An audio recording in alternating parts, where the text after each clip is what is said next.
I'm Dr John Gough. I'm the Programme Leader for the Higher Apprenticeship Career Development Work Programme.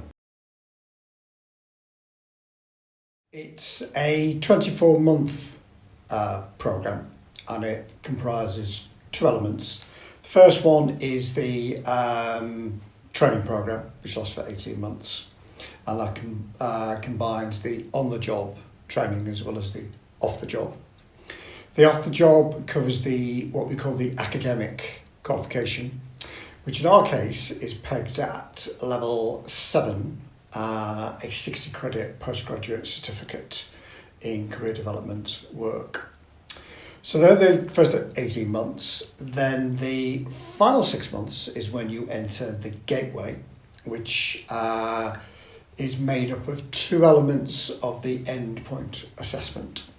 First element being where the learners compile a portfolio and then they're asked questions by the endpoint assessor about how the work that they've been doing over the last 18 months would meet the standards. The second one is a career learning project which they base their work on, and that's agreed with the endpoint assessor, the tutor and the employer. The split between the on-the-job and the off-the-job is 80% and 20%. So roughly speaking, 4 days on-the-job training and the other day on the off-the-job. The idea is that the learner will get a learning plan when they're going through the induction and enrolment process.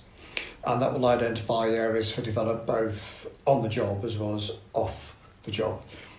Elements that might cover on the job might be things like developing networks, understanding the role of stakeholders in the provision of career development services.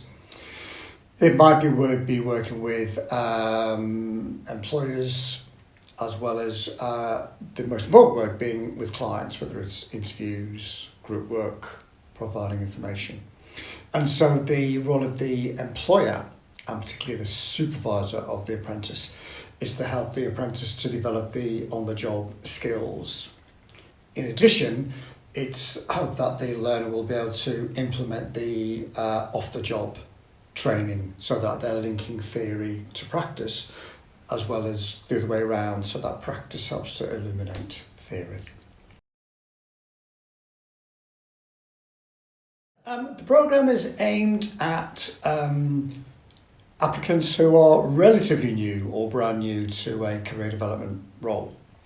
That might typically be within a school, a college or a university or an adult guidance setting. However, we do have a range of organisations where they have a human resource development function where career development and guidance feature as part of that.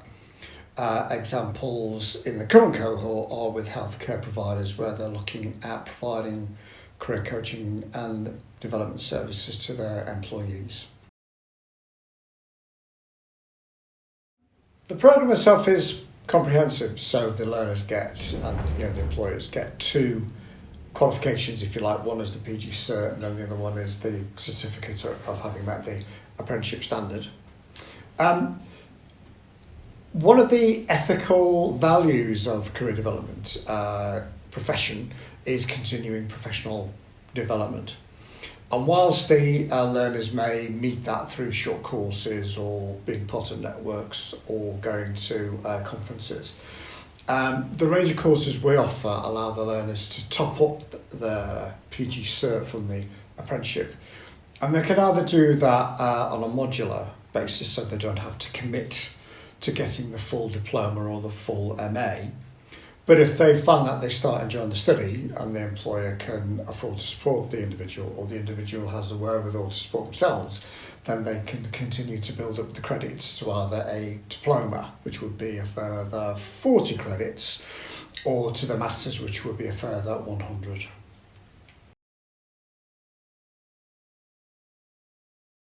One of the pragmatic benefits is that if they've been an apprenticeship levy payer, it means that they can then draw down the funds to be able to pay for the programme. So in that sense, it's a cost that they can recover, if you like, by claiming it back from the government.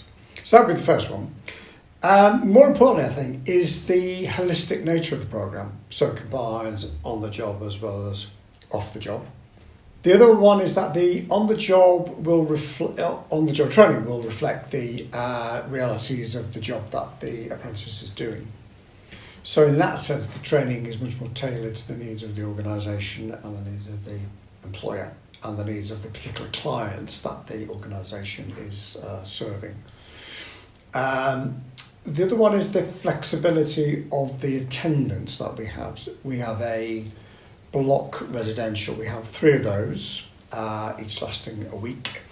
In the January at the start, the July, and then the following January at the start of the second year. And that's quite an attractive prospect for employers, so that there's just a block period when the learner won't be there. The other aspect is the flexible learning. So we've got very high quality blended learning and online learning materials, which the students can access at any time.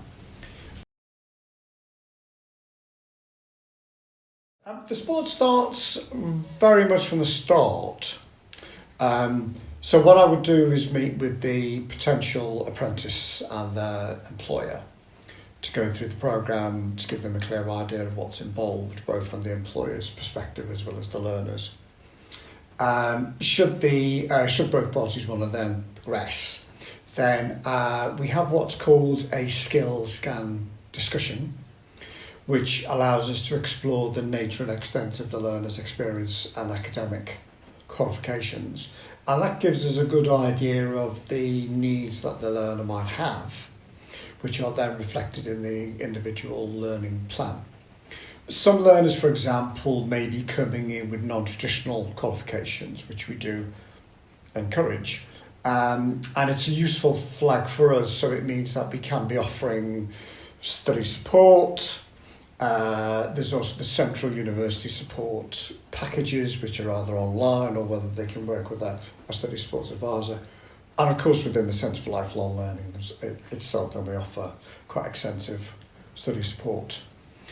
We also have quite extensive module tutor and personal tutor support, which is often the first port of call for the learners. And we do offer, just ongoing support with things like drafts, giving constructive feedback to learners who particularly haven't written for quite a while. The other style of writing the other aspect which we've noticed is that if people have done traditional qualifications but haven't done that reflective style of writing, which is what a lot of the assignments require people to do, then we spend quite a bit of time encouraging people to adopt that reflective writing in the first person style, which can take a short while for learners to pick up. To help them with that, which is a kind of a final strand, is we offer formative assignments which we give constructive feedback on. So it gives the learners a kind of a dry run before they plunge in for the summative assignments.